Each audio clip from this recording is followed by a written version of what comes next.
on a bigger scale to work with our partners like Denmark so that we can have a re-engineering of that space. And the fourth and maybe final point I would bring out is the need to continue looking at the international financial architecture. Africa is saddled with a lot of debt, and it's choking the ability of governments to be able to deliver goods and services and needed development to their people. So the whole idea is to re-engineer so that access to finance can be broader and also more affordable. That is literally concessionary. And Kenya, through President Ruto, in conjunction with the World Bank, are hosting an IDA 21 replenishment.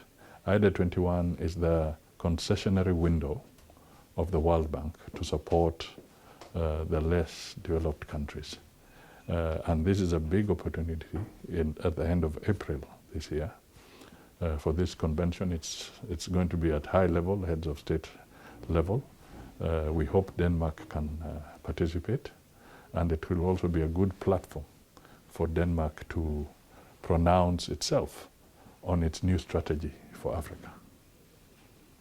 I was trying to pick some details out of the what you'd call just some statistical data. What, for instance, in the last few years, has the US Congress set aside to deal with issues of conflict and war, and how much has actually gone to actual intervention when it comes to poverty alleviation or trade or serious programs. And the figures are scary. It shows that these conflicts, these global conflicts, are sucking the resources away from the targeted areas which would make a very big difference, whether in education, health, or food security. The conflicts are sucking the resources out of everybody. And therefore, one of the things that we need to ask ourselves is, to what extent can this partnership, this strategy that we're putting in place, be structured so that we can get more resources going to actual production as opposed to conflict? The truth is, yes, there has been a difference in engagement.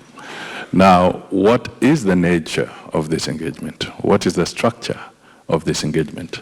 Becomes the very important issue that my colleague, the Minister for Foreign Affairs, is raising here. Because the question is this engagement having the necessary impact? Is it just growing in terms of numbers but skewed towards one part of the globe, that is the Europe or Denmark for that matter? Or is it also having that impact that it should have on the African continent? For instance, Kenya has just finished the agreement, the EPA, European Partnership, Economic Partnership Agreement. The first for us, the first perhaps in Africa, if I'm not too wrong. Now the question is, can we then move to the phase of proper implementation? And we appreciate that this is a milestone because the EU Parliament has endorsed this agreement with an overwhelming majority, but can we now implement it? Can we see the benefits of that agreement? Because if you look at the trade numbers, they're still very grim comparatively to what comes to Europe and what the African continent gets in terms of their trade balances. So there is an issue there, and I think with this strategy, if it's going to yield a structure of engagement that has even greater impact in the livelihoods and helping the African countries get out of poverty and crisis, then it will make a lot of sense. And therefore it's an initiative that needs to be looked at and anchored. Africa and Europe are not just neighbors. They are very closely linked, actually interwoven with each other in many ways. And in many ways, it is our fates that are connected. So what one party does deeply affects the other.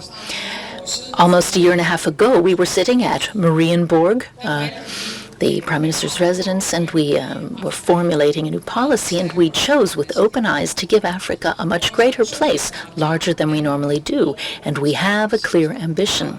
So Denmark and Europe have to engage much more in Africa, but we need to do it in a new way.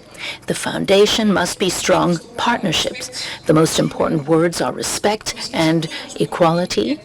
So we need to base our collaboration on the fact that the international community will be strengthened if Africa comes to hold a stronger role. So with these high ambitions, we need to create the results that are needed, because there are many millions of women, children, men who need and who also have a right to a more sustainable future in Africa. Not to solve the Ukrainian war, but because it proves a point that we haven't engaged enough on an equal platform.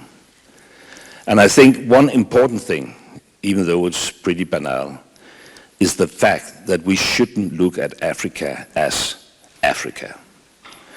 We have this very famous Danish child song, Africa, Africa.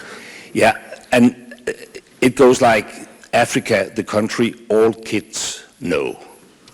And you know, Africa is not a country. Africa is a continent which consists of 54 different countries. And they are not on an equal footing. I mean, some of them are prosperous countries, as Kenya is an anchor of stability in the region. Others are facing severe security problems and problems when it comes to democracy, etc., the whole Sahel region. So a part of this is looking at the continent Africa in a much more nuanced way. And if you do that, you will realize that there is also, from a business perspective, huge potential in some countries and perhaps not in others. And that's why we need this more holistic approach, which is the core idea behind this new strategy. Many other reasons as well. I will try to be brief, but look at the demographic. I mean, when 1/4 of the total population on this earth will be an African in 2050, and 1/3 of all youngsters. And we are talking about a continent close to our continent, like 14 kilometers, I mean. Then there's no doubt that we will be witnessing lots of Africans on our continent in like 20, 30, 40, 50 years from now. We just have to decide in what capacity do we want to welcome them? As partners, business partners, students, or as, for instance, climate refugees. So it is in the interest of humanity, but it's also in our own pure interest from a security point of view that we engage in Africa. Africa is just developing so quickly, and there is a huge, huge potential. 6 out of 10 of the world's fastest growing economies will be seen in Africa. The largest free trade bloc will also be in Africa. And as everyone knows, the continent has huge resources, natural resources, wind and sun as well, and very unique conditions for what we call green hydrogen, which is key if we need to reach global climate goals. This African potential, we can say the world and Africa itself needs this potential. We have lots of Danish companies who can help to realize this potential. And just very bluntly put, in Europe, we need a lot of the energy that Africa can produce so that we can become free of Russian energy. So we're in a place where we really, truly need each other.